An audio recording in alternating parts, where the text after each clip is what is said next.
Alors, effet de la crise ou alors effet de la réalité économique, certains athlètes se retrouvent en grande difficulté dès lors que leur fédération a changé de partenaire, a signé un contrat avec un autre partenaire. Il s'agit de la Fédération française d'athlétisme. Certains poussent d'ailleurs un coup de gueule pour parler de leur inquiétude. David Malarme.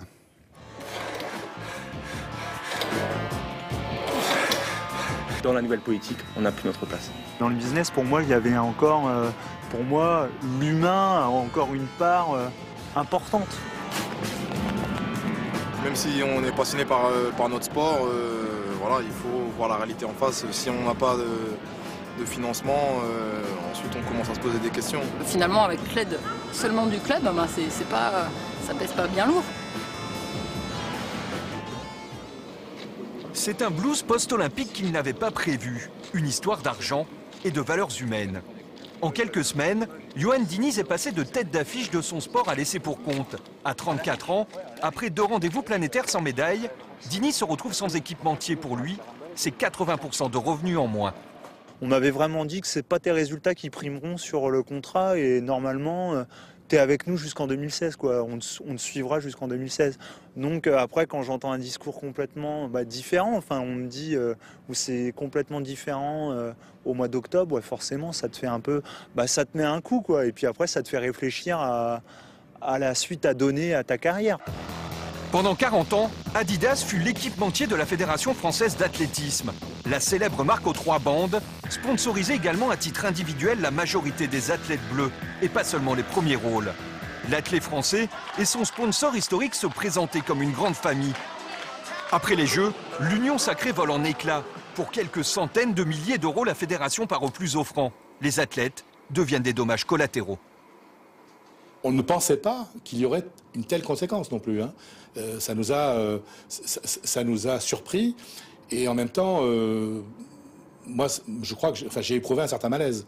C'est pas que nous, c'est un environnement qui a changé autour de nous et nous, on prend nos décisions par rapport à une stratégie qu'on a qui est d'accompagner l'émotion du sport français en s'appuyant sur tel ou tel sportif. Et on a décidé qu'il n'y aurait qu'une dizaine d'athlètes dans ce groupe en fait, de sportifs français qui incarneront la marque. Être ou ne plus être, Romain Barras fait partie de la 50aine d'athlètes dont le contrat équipementier n'a pas été renouvelé. Comme la plupart de ses collègues, Barras dit comprendre le nouveau positionnement de son sponsor, qui sera moins visible dans l'athlète. À 32 ans, l'avenir ne lui appartient plus. Le message est sans appel. Notre nouvelle ligne directrice marketing, c'est de miser sur des jeunes qui font plutôt du sprint. Effectivement, moi, avec mes cheveux blancs et ma discipline de décathlon, je ne rentrais pas du tout dans leur ligne. Donc c'est très clair, à partir de là, c'est très clair. Christophe Lemaître, roi incontesté du sprint européen. Renaud Lavillenie, champion olympique du saut à la perche avec quelques autres. Il représente ceux sur qui les sponsors misent beaucoup d'argent. Pour tous les autres, le quotidien est parfois difficile. Benjamin Compaoré a 25 ans, une 6e place olympique à Londres au triple saut et plus de sponsors. Aujourd'hui, il gagne à peine 2 000 € par mois. Ce qui m'inquiète, moi, c'est pour les jeunes. Il y a des gars hyper talentueux qui sont plus jeunes que moi et qui se disent « Benjamin, 6e au jeu, perd son sponsor, son sponsor le reconduit pas ».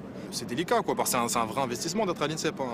Mais il y a un moment, je pense qu'il y a des jeunes qui vont se poser vraiment la question, à savoir si ça en vaut vraiment le coup en fait, de s'investir autant dans le sport et de délaisser un peu les études.